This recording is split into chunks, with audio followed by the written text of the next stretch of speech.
Gunung itu diam, tapi dari diamnya ia menyimpan kisah. Di lerengnya bukan hanya pepohonan yang tumbuh, tapi juga doa, peluh, dan harapan yang terus menyala. Inilah kisah tentang Firdaus dan mereka yang menolak menyerah.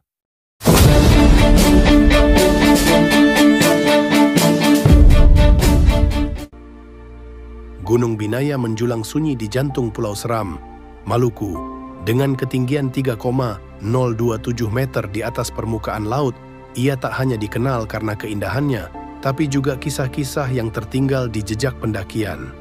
Bagi sebagian orang, gunung ini adalah tujuan, tapi bagi yang lain, ia menjadi ruang perenungan yang tak terbatas.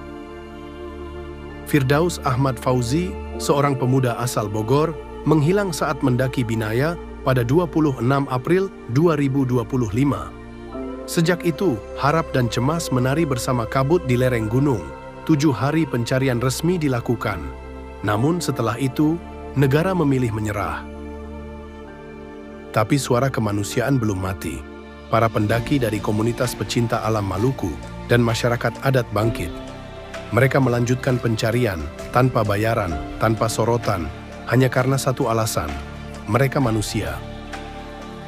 Cerita ini mengulang luka yang pernah tertulis. Pada 2014, Fitra Widianwari, seorang peneliti dari LIPI, tewas karena hipotermia saat mendaki Binaya. Ia tak kembali, tapi cinta keluarganya dan solidaritas relawan membawa jenazahnya pulang ke Bandung. Saya ada di sana waktu itu, menyambut keluarganya di Ambon, menyusun strategi evakuasi, dan menyaksikan perdebatan panjang soal nasib jenazah di ruang rapat.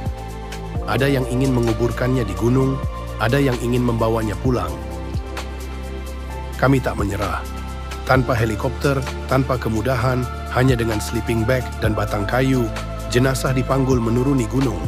4 hari perjalanan, 4 hari berjuang, dan akhirnya Fitra tiba di Roho. Ia pulang dengan kehormatan. Kini Firdaus menghadirkan bab baru dari buku lama yang belum selesai. Ketika negara berhenti di batas SOP dan anggaran, masyarakat bergerak atas nama hati. Ini bukan lagi soal Firdaus, ini tentang kita. Siapa kita saat dihadapkan pada pilihan menyerah atau berjuang? Bagi masyarakat adat Maluku, Binaya adalah Nusa Ina, Pulau Ibu. Mereka tak rela anak siapapun hilang di rahim ibu tanpa ditemukan. Karena itu, langkah mereka tak berhenti. Meski nyawa jadi taruhan, mereka tetap melangkah. Kisah ini mungkin tak viral, tapi inilah wajah sejati Indonesia yang tersembunyi. Ketika negara diam, rakyat bergerak. Mereka tak butuh tepuk tangan, hanya keyakinan bahwa di balik kabut itu ada nyawa yang menunggu untuk ditemukan atau minimal dihormati. Di tengah suara dedaunan dan langkah kaki yang terus menyisir belantara, kisah Firdaus masih ditulis. Mungkin ia telah menjadi kabut yang menetap di puncak. Tapi selama mereka masih berjalan, harapan itu belum mati. Karena solidaritas tak mengenal garis akhir.